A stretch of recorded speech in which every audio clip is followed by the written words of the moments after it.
All right, you're watching live now. I'm Austin Westfall, a live look at the White House as we continue the conversation about the Trump administration yesterday officially rolling out its long-awaited national cybersecurity strategy. Still with Glenn Gerstell. He's a former NSA general counsel.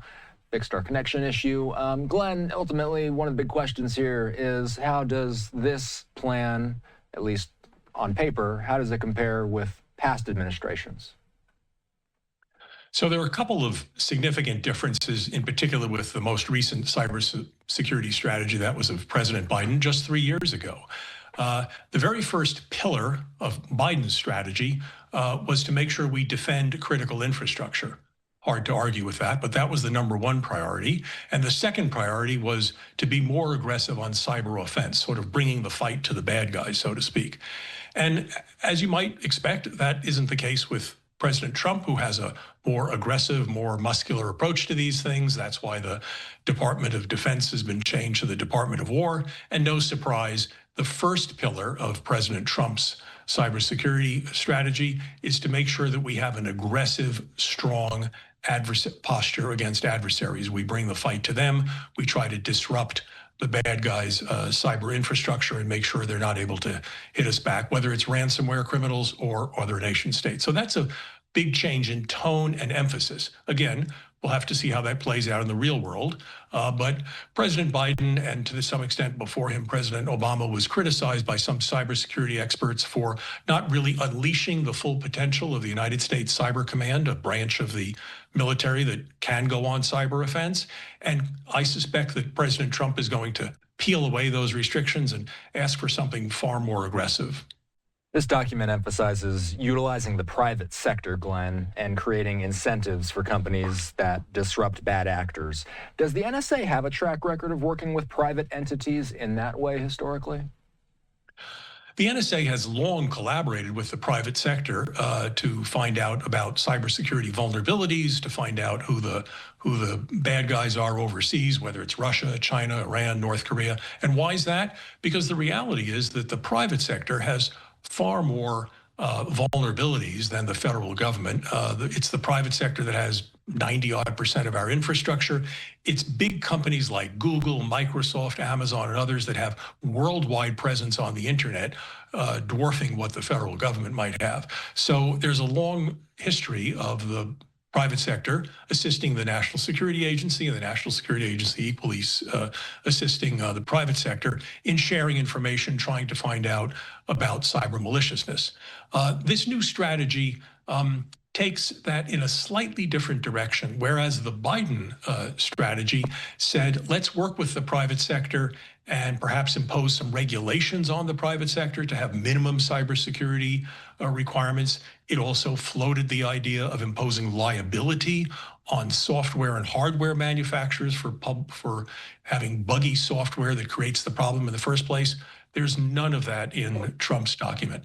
In fact, Trump says, if anything, let's get rid of some of the regulations that he thinks are burdensome, and let's empower in some ways, yet to be defined, the private sector so that maybe they too can go after the bad guys, at least the ones on their own network. We'll have to see how that plays out, but that's a hot topic in cybersecurity right now. When I was reading the document, it said that they're kind of looking at AI and something called post-quantum security. So I had to look up what is post-quantum security. Right. It's basically, it protects systems against future powerful quantum computers that will break current encryption. How difficult is it to protect against something that doesn't exist yet? So we don't know for sure if we're ever going to have a quantum computer, which uses, as you said, a completely different kind of technology to greatly speed up the ability to do computations, complex computations, the kind you need to break a code. Right now, if you had a really secure code of the sort that we use to protect our weapon systems and our classified information, it would take essentially forever to try to break it. By contrast, a quantum computer, if we ever build one, and if one is successful, might do it in just a matter of minutes. So it's something to be scared about. So that's why cybersecurity experts have been urging the federal government to make sure we have something called post-quantum ability to have encrypted communications. We don't want MasterCard, Visa, the New York Stock Exchange encrypted communications or our military's communications to be broken by the Chinese, for example. So we're going to have to move to some different system. That's going to take years and a lot of money. And that's why the cybersecurity strategy for Trump says, let's get to work on that right now. I might add, President Biden's did too. And both also talk about the need to harness artificial intelligence in the cybersecurity realm. And that is a rapidly advancing area. And unfortunately, we got cut off in the last segment, but if I can, I'd like to re-ask the question. We kind of focus on deterrence when we go through this document. And the question I had asked you before was, what does your time at the NSA tell you about where our blind spots have typically been historically deterrence-wise? So in the world of cyber, as I think I mentioned before, just the break, deterrence doesn't exactly work the same way with nuclear, which is everybody's afraid to use a nuclear bomb because they know we'll use a nuclear bomb, and that's certainly the result we want. In the case of cyber, it's entirely possible for someone to use cyber malevolence as a weapon with impunity. It's sort of below the act of war. We're not going to send a B-52 bomber against some bad cyber actor. And it's sort of hard to have real one-for-one deterrence. That doesn't mean that we shouldn't have an aggressive cyber posture to try to take down the computers and networks that the bad guys are using, whether they're in Russia, China, or cyber criminals around the world. But it's a different type of deterrence. It means letting them know that we know who they are, that we have the ability to disrupt their networks. It's not a perfect deterrence.